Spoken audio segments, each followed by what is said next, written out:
And we are live. Hello, everybody, and welcome back to GameDay Squad's third installment of the Aussie Rules live stream. Today, I don't have much of a crew, but I have two extremely special guests. I have Cam from the Draft Doctors. How are you, legend? What's going on? And can you give us some insight into this special guest we have on today? So this special guest is my daughter Gracie, and she is 7 months, and she's super sweet. But she's just given my wife a little bit of a tough day, and she needed a bit of a break. And so that's where I have stepped in to take on the load and share Gracie with you all. Her first media appearance. She's not media trained, and she may drop a few F-bombs, but we'll see how it goes. Oh, hopefully we can manage, but getting them in early into the fantasy sports, this is a star in the making, everybody. But welcome. We are brought to you today by GameDay Squad. Coach, create, compete. What we have coming up in the live stream is our usual. I'm going to grill the guest. We've got a special one today, as we just mentioned. We're going to ask some questions. So if you do have questions for Cam, if I can get you to submit them now, I'm going to run through a couple as the show goes on. Could be fantasy related. You might want to ask him a personal question. That's up to you. We'll try to get through a couple of them. Then we're going to go to our Discord. Going to mention the competition. Buy, sell, sell, which is why I think most people would be here, which is where we list 6 cards on the transfer market for a cent. We don't know what those cards are going to be yet, and we're going to do a pack opening later. We're excited. We're going to get into lock of the round. And if we got time, have a look at the game that's coming up. But let's get right into it with Grill the Guest. So today, mate, it's a very special show. I've got some questions lined up for you. And, we had you on last week, so I didn't want to approach it the same way and ask you the same sort of questions. What I wanted to do is use your expertise. Ooh. Use your insight into, some matchups this week and maybe help some of the people who are watching deciding on what players they're going to play, because the lockout is rapidly approaching and you need to be making those decisions right now. This could be a quick segment if you're going to be using my expertise. Let's do it. Let's roll into it. So the first matchup I have here is Callum Mills or Bailey Smith this week. Who would you be starting in your midfield? Can I say both? So I'm actually starting both in my GDS midfield this week.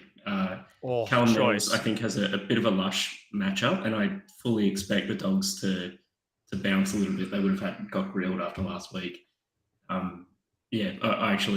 like them both this week.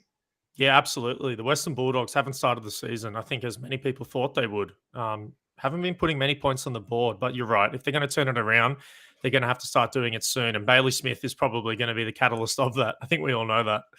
Let's get into another one then. Let's go defenders. Mason Redmond or James Sicily?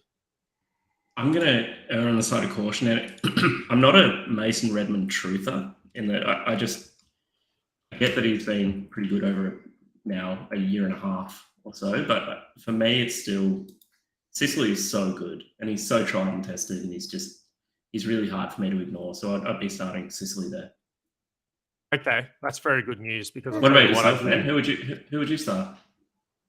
Oh, similar to you in the first one, I have both in my lineup currently. I've really liked what I've seen from Mason Redmond this season. He's taking a lot of the kick-ins and playing on from them, so it's just extra points. And James Sicily's practically playing as like a 7th midfielder this year, so he's just racking up disposals left, right, and centre. So currently I'm rolling with both, but if I have to give the nod to Sicily over the two. I'd say Sicily is a bit of a class above, but Redmond's not too far off, man. I think the main thing here for Sicily is that he's come up against North Melbourne, who have started pretty hot, and they're giving up above average points to defenders at the minute. So probably a good stream. Absolutely. So what, are you expecting a slight regression then, maybe in Sicily's fantasy points? Regression would be. Here you go. All right, this is a tough one, and I'm sure you have both, but I want you to try to distinguish between the two. If you could only play one, you only have one spot left in your forward line, are you starting Tim Taranto or Stephen Canelio? It is a really hard one. So GWS are playing Carlton, and Carlton give up a little bit more points to inside midfielders than most of the competition. So it's not a bad way to roll with Stephen Cornelio. And as far as Tigers go, who do the Tigers have? They tonight? Tigers are against the Lions tonight with the so they are. Bulldogs. Who do we have then? Collingwood and Richmond. And Collingwood give up. They're both favourable matchups. I actually think you couldn't go wrong with either. I picked Taranto because of all the outs that have the Tigers. Yeah, fair enough. I think I have to agree with you as well. Like, if I had to pick between the two, surely it has to be Taranto. For sure. Massive signing in the off-season. And what I've seen so far is that he is a superstar at the Richmond Tigers. So how can you not be picking him and giving him the nod? Yep. Let's get into our next one then. Nick Dacos or Andrew Brayshaw. Now, these might be considered the two best dynasty assets to have on GameDay Squad currently. Don't think you can go with anyone else. So this is a massive call here. Have to pick one. Who do you give the nod to? Oh, man, that's a hard one. I would probably give it to, and this is just on the back of that matchup again. So Richmond to general defenders and like wing defenders are really hard to score against. So someone like a Nick Dacos could have actually a down week considerably. So they're actually the worst to score against in the whole league for a running defender. Wow. So yeah, and plus there's talk of Liam Baker going to him for a little bit of a tag or Trent Cotchin. I'd probably start Brayshaw this week, I would think, against West Coast Eagles as well. They generally pretty favourable across the board because they're a terrible team. Fair enough. I got a viewer ask question here, so I might give this one to you. Are you surprised with Fremantle's start to the season? Yeah, I don't think anyone expected it. And I think it's because their play style was going to be predictable. They showed last year it was very, kick mark, sort of old school West Coast type play. And so it was maybe a little bit easy for teams to be like, okay, we know how to counter that now. That's, the modern game, Richmond style directly counters that. So I don't know. I feel like maybe they're just, it's round 2. It's really hard to make any sort of big conclusions there. But yeah, I think they're going to have to change some things this week. Absolutely. And I don't know if you know, but my preseason prediction before the season was that Freo would finish first on the ladder. I'm not sure how that's looking at the moment. Yeah, that's if first on the bottom of the ladder.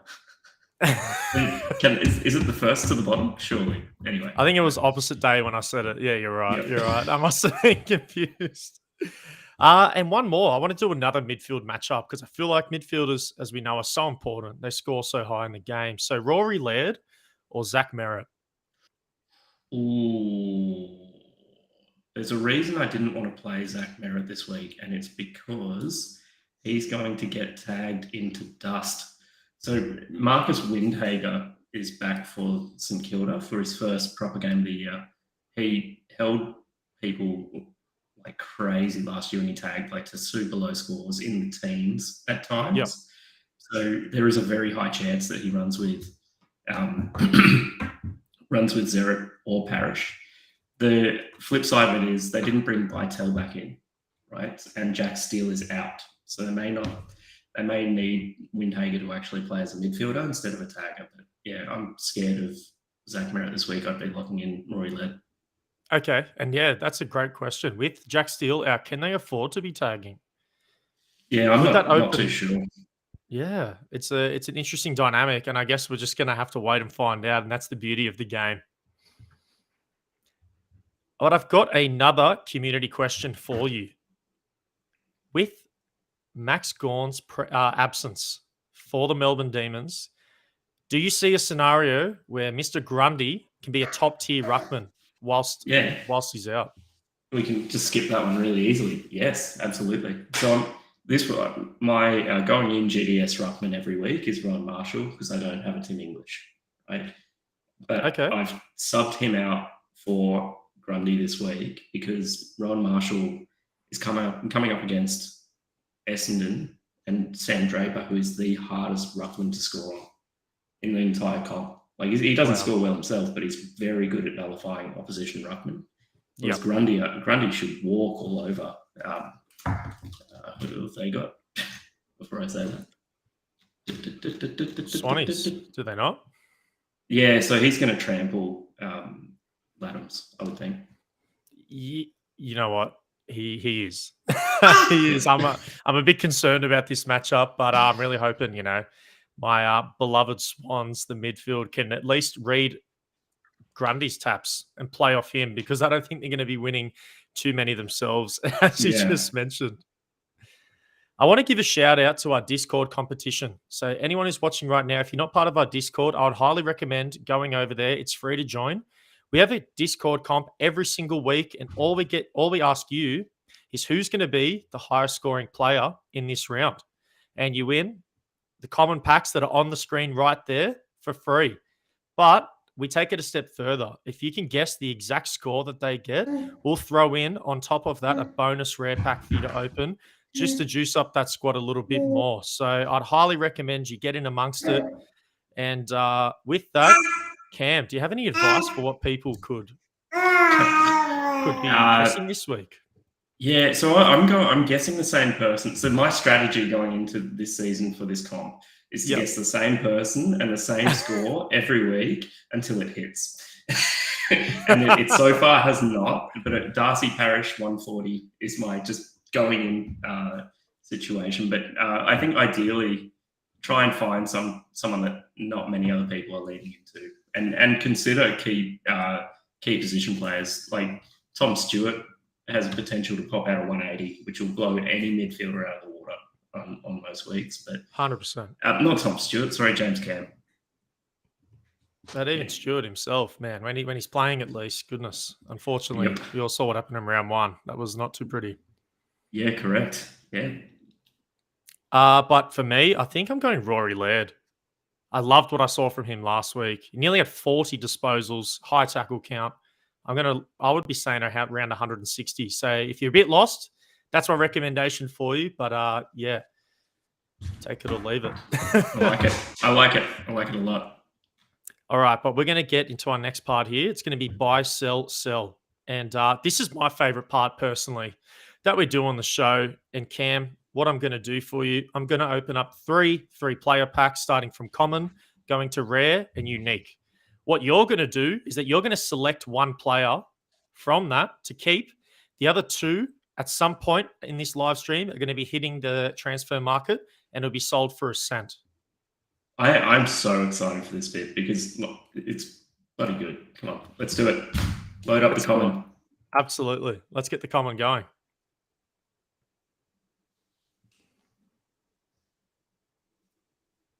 I just open my GDS account and snipe one of the 1 cent players. Is that 2 golds? Okay. It is. Look, you could, but you're gonna have to beat the others that are on there. I know Keyboy's been in the stream. Shout out to him. He'll be on. He'll be onto it. Wow. Oh no, that is not what anyone was hoping for. I don't think so either. What do you do here? I'd probably take Vicentini only because I don't think the other two are going to ever be good scorers. And I don't know much about Vicentinis, but I'll roll the dice. So load the other two for a cent. I'm not sure they're going to get sold. Yeah, they're back to the transfer market. Hey, look, it's only a cent, so you may as well. But you're right. I don't know how much use anyone's going to get out of those 2 players for a cent anyway. Maybe you can maybe you can flip it into something. But let's go on to rare. Here we go. We're looking for an animation. And that is the one we're looking for. That is the higher tier. That is a animation. Diamond. Yeah. Could be a diamond or even a legend, 1 of 1. Oh my goodness. Just have to bear with me a second. Let's hover over. I love doing the old hover. 2 golds and a diamond. All right, we may as well start with the golds. We got Williams. Diamond. Yep. Oh, Pendlebury. The Pendlebury. Don't know if that's What do you do here? Like that's not what we were expecting with that diamond, I don't think. Goodness. That's a really kind way of saying that. I'm going to take Pendlebury and give someone a 1 cent diamond. What a legend. 1 cent Because diamond's going to be hitting the transfer market. Love it. he is a rookie this year, I think, so it could be an investment for the future. Could be an investment. 100% agreed. And Pendlebury, what a player. Absolute legend. Here we go. Unique. There you go. Our best Let's odds. go another diamond. Let's go.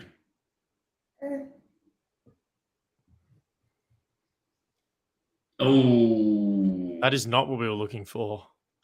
That means I know, Gracie. It wasn't a diamond. Okay. Grace is not happy about that. Right. Didn't see a Geordie, diamond. though. I love Geordie Clark. Clark's He's good. Not so good. I'm going to do everyone a favour here and give someone a very good card. 2 very good cards, because I think Roberts can be really good here. So I'll take H. Smith and load up a 1 cent Geordie Clark to the transfer market. No way you've just done that. So if you're watching right now, I would be keeping a very close eye on that transfer market, because there is a 1 cent Clark Platinum that's going to be listed very, very soon. That is very. How long do you think it'll be before that heads back onto the transfer market after it's picked up? Almost instantly, I reckon. That's going to be flipped straight into a nice profit. You love to see that. But let's get into trade battles, mate. I think you're going to run this one. So you've set up some trade scenarios, and I guess we're going to have a look and then give our opinion on what side of the ball we would like to be here. So let's not waste any time. Take it away, brother. Take it away. So, oh my goodness. Would you prefer Will Ashcroft, legend? You'll have him for the next 100 years, if you so wish, Tom. Or a mixture of rabbly goodness on the right? It really, really depends on what you have in your team, because you've got a care package on the right, but you've got Ashcroft, 1 of 1 legend, may never have the chance to see this card again. Whoever gets it's going to snag it up and surely keep it. You know what? I'm taking the punt. I'm going Will Ashcroft. I want the legend 1 of 1. It's tempting on the right-hand side, especially I don't have any of those players currently in my lineup, so there would be nice additions, but I'm going to take the punt. Ashcroft looked fantastic on the weekend, kicked a cracker goal as well, so I want all of that. But the question is, do you agree with me? Is that the right decision, or do you take the care? Yes. No, definitely. I 100% Will Ashcroft. Yeah. Have to. See, this one I feel is a little closer, right? So for me, Dan Rioli is someone who's going to be a really dependable scorer all year. And Canelio has a lot of injury history, right? So, and he's 30, right? So you're looking at someone who's probably a midfielder only next year. He'll for sure lose forward status. Versus someone who's probably going to be a good defender for the next 6 years. Plus Draper, who has shown signs of breaking out. We know big men break out usually at about 27. And then Jack Sinclair, who's already a premium defender, top 6 defender. Where do you fall, mate? Oh, dude. I really like Rioli off the halfback flank. I can't lie. His new role for Richmond is looking very spicy. You're right. You've got a 1-year starting Canelio, or you've got a lifetime of great defenders on the right-hand side. And I think I have to go the great defenders. They got a platinum and a diamond. It's for me, I have to take that. That is just way too strong on that right-hand side. Way too much potential. And I do agree with does Canelio have a mid or a forward position eligibility next year? Probably not. Probably not. And you know what as well? So Rioli, he was excellent last week. He was tracking towards a 150 type GDS score in the first half, and he sort of slowed down a little bit in the second half. But you can find his diamond on the transfer market at the moment for not that much. So he might be worth a little bit of a punt to look at. I 100% agree. And I think, he hasn't sort of earned that consistent respect, or haven't put those numbers, so people are a bit skeptical. Is this just a fad or a phase, or is this the new Rioli? It's a new position. It's the first time he's played it. I think this is what we're going to expect from him moving forward. Hang on. But I think we got one more, if I'm not mistaken. Oh, goodness. I know what I have to take, but I didn't have to put any thought into it. I saw that Swan's colours and went left-hand side straight away. Oh, Harold Goulden, diamond, goodness. This is this is what I think a lot of people are dealing with in the community, because there's a wealth of people playing the capped competition, right? And Rory Laird is a top 6 midfielder every year, and he will be this year, and he proved it last week. It's massive. Yep. So that's a card that could win you competition or win you prize money. Errol Goulden, if you're in capped, you're not going to use him this year. So it's a if you're playing the short game versus if you're playing the long, strategic game for next year. I reckon Grace would go Errol Goulden, though. Grace has a crush on Errol Goulden. She'd play the long game here. I think she's priming, getting her team nice and steady for the future, building up. I think so. Is your team ready, Grace? Yes. Oh, wow. Oh, she's ready to go. But yeah, look, I have to take Errol Goulden. Forward eligibility, that's another one. Like, will he continue to have that with playing more time in the midfield? Maybe not. That might change over time. I think he's going to be one of those guys that keeps it for a few years. Yep. If he does change to the midfield, let's say next year, would you start him as the best top 6 midfielder or no? He's shown ceiling. He's shown ceiling, but he's got a lot of work to do to show consistency in the ceiling. You're right. You are right. But let's move on. We're going to go to lock of the round. Conscious of time, we have the game coming up soon, which I am so excited for. As we mentioned before, we have the Western Bulldogs and we have the Brisbane Lions going head-to-head in a stellar matchup. So on Monday night's show, you did this last week, fortunately, but for people who don't know what you're looking at here, this is called Lock of the Round. We play a nice little game in the Aussie Rules show. And if you don't know where that is, that's on YouTube. Check it out. Most Mondays we're posting. But what we do for the entire season is that we pick one player each week and we lock them in for a certain amount of fantasy points. If they get those fantasy points or over, then we just lock in the amount that we guessed. If it's under, you get 0. The catch is you can only pick a player one time. Cam, you were on last week and you picked Jack Steele for 135 Game Day Squad fantasy points.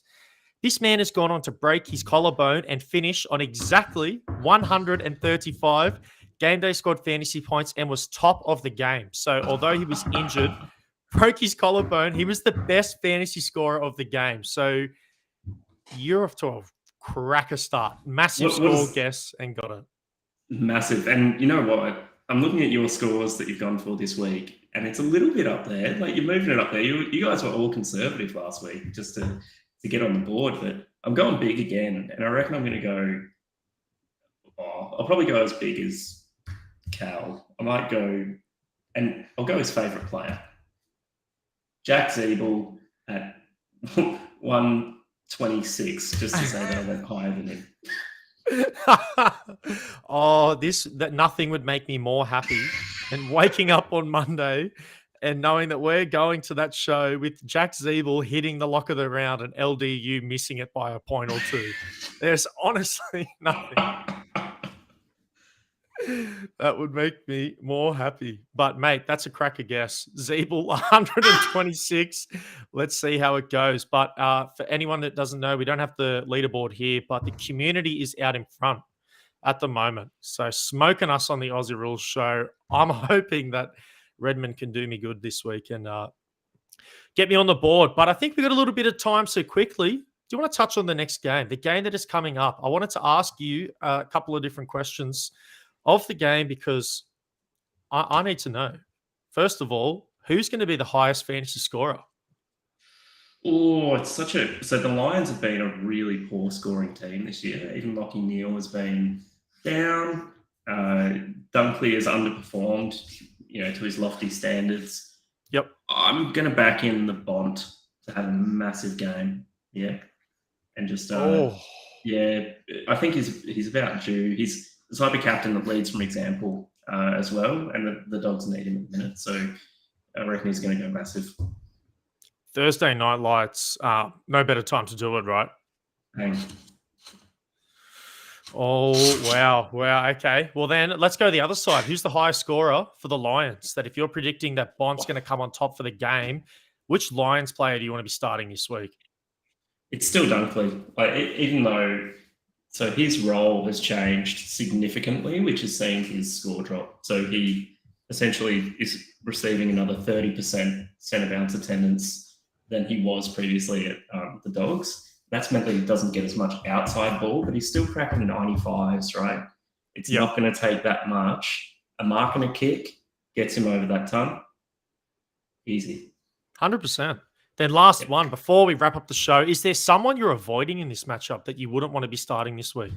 Oh, there's a lot. There's heaps, to be honest. Yeah, I probably wouldn't be starting Jason Johannisen. I saw some talk on, so he apparently went back to the twos to work in his halfback game and has come back into the ones, but I wouldn't trust him. He was really damaging back in the day as a halfback, but I just don't think he can do it. And Trelaw, at any moment, even a slight breeze, and he's getting injured. So it's just, yeah, probably those two I'd look to avoid. You're too right. But, mate, I've had a bunch of fun with you this round. I'm sure everyone else watching has appreciated the time you've taken for the second week. Mate, thank you so much for hopping on the live stream. And to our special guest, Grace, you never know, maybe one day you'll be back on. Hey, Grace. Yes. Yes. But shout out to everyone that joined in. Good luck this week. Hopefully you've made the right decisions. And I'll see your teams on the leaderboard. But thank you again for tuning in, and we'll catch you next week.